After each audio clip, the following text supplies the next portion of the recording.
Hello, everybody. It's Vince Russo here with some breaking news as it pertains to sports entertainment slash professional wrestling, whatever you want to call it. And it was the news that broke today about Billy Corgan joining the creative staff at TNA Wrestling, a senior producer of whatever the title is. I was never one for title. He's going to be working for them on a creative level of some sorts.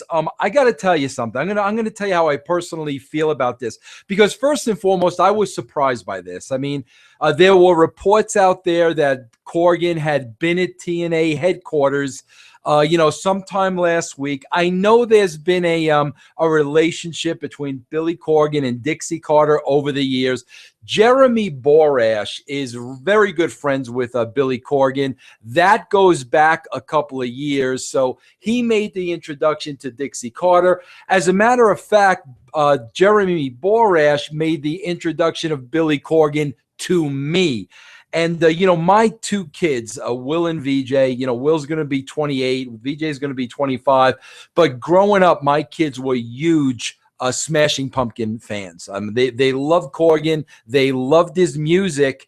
And we had the opportunity when we lived in Atlanta to go to a show. JB again arranged all this. So me and my two sons, we went to Atlanta.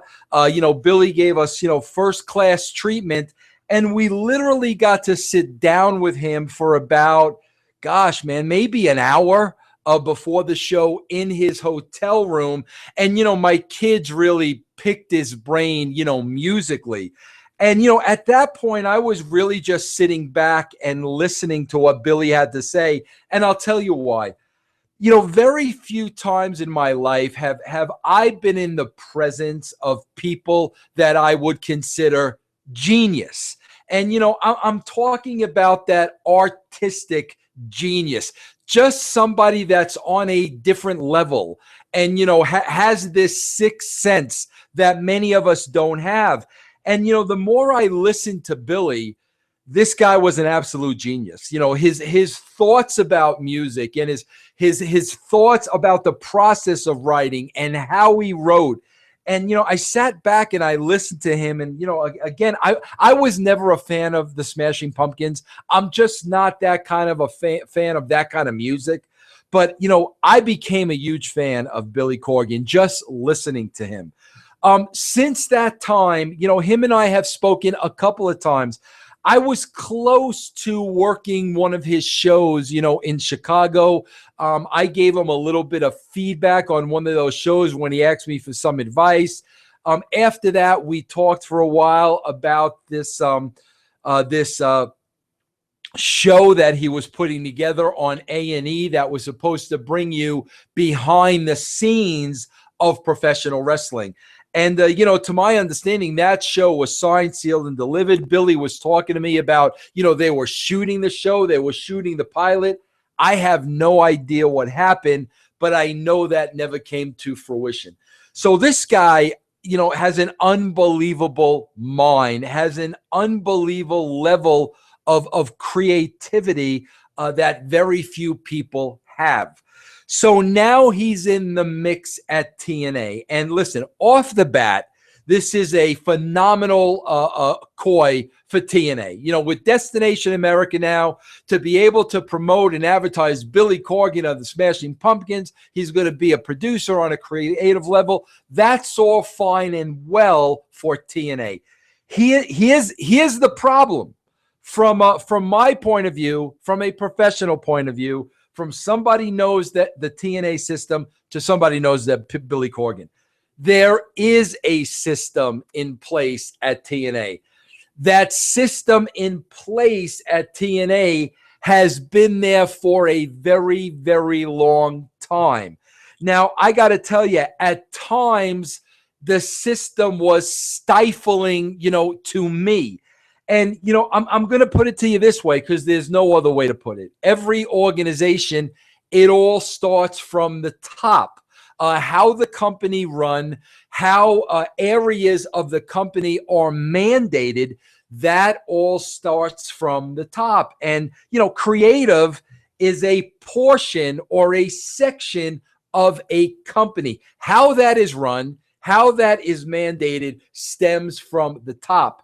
And, there were times, I'll be honest with you, where, I personally didn't feel like I had the freedom to just run and just go and to be out of the box and to do things.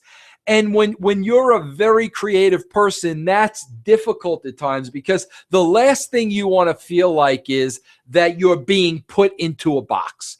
When you're creative and you start getting that feeling that I'm getting locked in and there's a certain way we have to do things, and that credibility is stifled, all of a sudden the fun and the enjoyment and the love of being a creative person, you start losing that. And it becomes more and more a job. Now, Billy, forming the Smashing Pumpkins, creating the Smashing Pumpkins, this was all his baby. There were no rules. There were no regulations. Billy went out and built this dynasty the way he saw fit. So he was able to run. He was able to be outside of the box. He was able to call his own shots. He was able to be a free spirit. When you're creative, that's how you need to be. The second your ideas are stifled, the second you're not allowed to run, the second you're going to be second guessed, whether it be by people above you or whether it be by a network, that's where the trouble begins. So now they have this very valuable piece of talent on their staff, a part of their company. Now it depends on, are they going to allow him to be a free will? Are they going to allow Billy Corgan to do his own thing and be successful? That's what it's really going to come down to. There's a system in place. Is Billy able to work within that system? Is TNA willing to change that system to get the most bang for their buck for Billy Corgan? And I hope they do. I mean, I really hope they do. Listen, I want TNA to succeed. There's a lot of people that work at TNA, that I care about. I want them to do well, but something needs to change. The same old isn't going to get it anymore. There was a point in time where TNA was doing 2 million viewers a week on Spike Television. Now they're doing 500,000 on Destination America. And a lot of people are saying, "Oh, Vince, it's not a ratings game anymore." Don't give me that. How many eyeballs you have on your product is going to dictate everything else. It's going to dictate, house show tickets. It's going to dictate merch. It's going to dictate how many times they go to your website. The eyeballs on your product dictate everything. So, 2 million to 500,000 over a number of years, they need to start ticking that number back up again.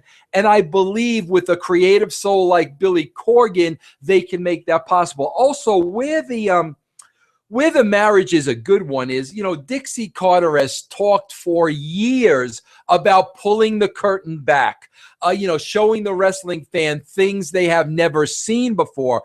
Well, Dixie, she wanted to do that, genuinely wanted to do that, but I never thought that TNA was set up to do that.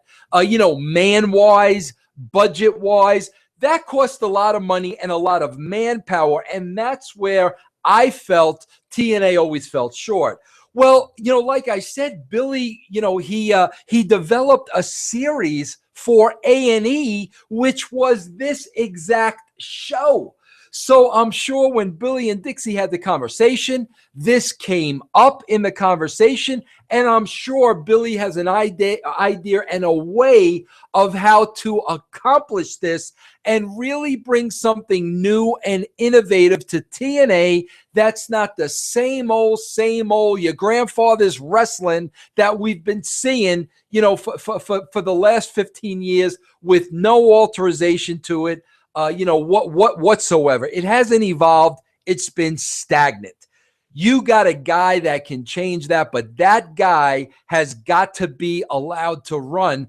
And whether they let him run or not, that is up to TNA. But listen, great move. Good for the company. Good human being joining the company. And I wish them nothing but the best. But let's keep our eye on the situation. Let's pull for TNA. Let's hope they let Billy Corgan do what Billy Corgan can do. That's all I have to say about that. I will catch you all on the rebound.